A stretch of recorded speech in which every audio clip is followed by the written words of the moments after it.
Pune collector कार्यालय में तैनात महाराष्ट्र कैडर की प्रोबेशनरी आईएएस अफसर पूजा खेडकर के फेक सर्टिफिकेट और दिव्यांग कोटे का विवाद लंबे समय से चल रहा है। विवादों में घिरने के बाद उत्तराखंड के मसूरी स्थित Lal Bahadur Shastri national administrative academy ने पूजा खेडकर का महाराष्ट्र से ट्रेनिंग प्रोग्राम रद्द कर दिया है।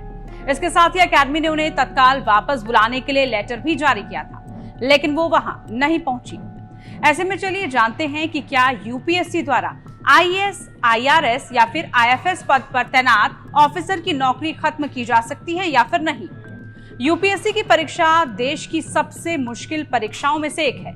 हर साल लाखों कैंडिडेट्स आईएएस, आईआरएस या फिर आईएफएस पद के लिए कड़ी मेहनत करके एग्जाम देते हैं, लेकिन कुछ ही इस पद तक पहुंच पाते हैं। एक आईएएस के पास जिले के सभी विभागों की जिम्मेदारी होती है। वो जिलाधिकारी के रूप में पुलिस विभाग के साथ साथ अन्य विभागों का मुखिया भी होता है। डिस्ट्रिक्ट की पुलिस व्यवस्था की जिम्मेदारी भी जिलाधिकारी के पास ही होती है। ऐसे में आईएएस कोई गड़बड़ी करता हुआ पाया जाता है तो उसे पद से आसानी से नहीं हटाया जाता है। इसके लिए पूरी जांच की जाती है। अगर वाकई आईएएस अनफेयर मीन्स में शामिल होता है जिससे जनता का नुकसान हो रहा हो या वो उसकी नौकरी के खिलाफ हो, तो उसकी नौकरी खत्म भी की जा सकती है, लेकिन इसका अधिकार सिर्फ एक शख्स के पास है।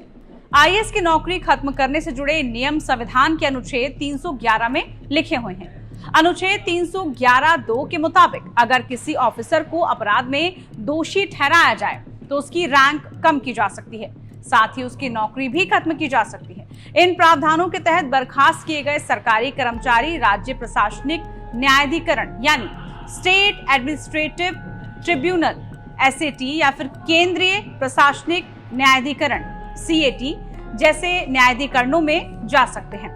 वही अनुच्छेद 310 के मुताबिक संविधान द्वारा प्रदान किए गए प्रावधानों को छोड़कर संघ के एक सिविल सेवक राष्ट्रपति की इच्छा से काम करता है और राज्य के अधीन एक सिविल सेवक उस राज्य के राज्यपाल की इच्छा के मुताबिक ही काम करता है।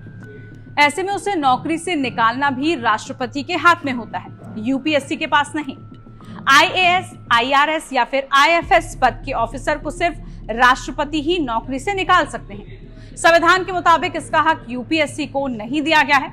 यहाँ तक कि राज्य का मुख्यमंत्री भी किसी ऑफिसर को पद से हमेशा के लिए नहीं हटा सकता है। पूजा खेडकर मामले में यूपीएससी की ओर से एफआईआर दर्ज की जा चुकी है। जांच पूरी होने पर और अंतिम फैसला आने पर ही राष्ट्रपति ये फैसला लेंगी कि पूजा खेडकर को नौकरी से निकालना चाहिए या फिर नहीं निकालना चाहिए। राज्य सरकार के पास आईएएस ऑफिसर की नौकरी से निकालने का अधिकार नहीं है, लेकिन उसे निलंबित करने का अधिकार है।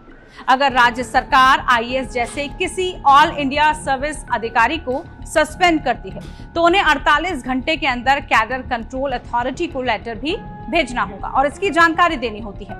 30 दिनों के बाद सस्पेंशन जारी रखने के लिए राज्य सरकार को केंद्र सरकार से परमिशन लेनी होती है, लेकिन आईएएस ऑफिसर को तभी सस्पेंड किया जा सकेगा जब कार्मिक या फिर प्रशिक्षण विभाग का प्रभार संभाल रहे मंत्री उसके लिए मंजूरी देंगे।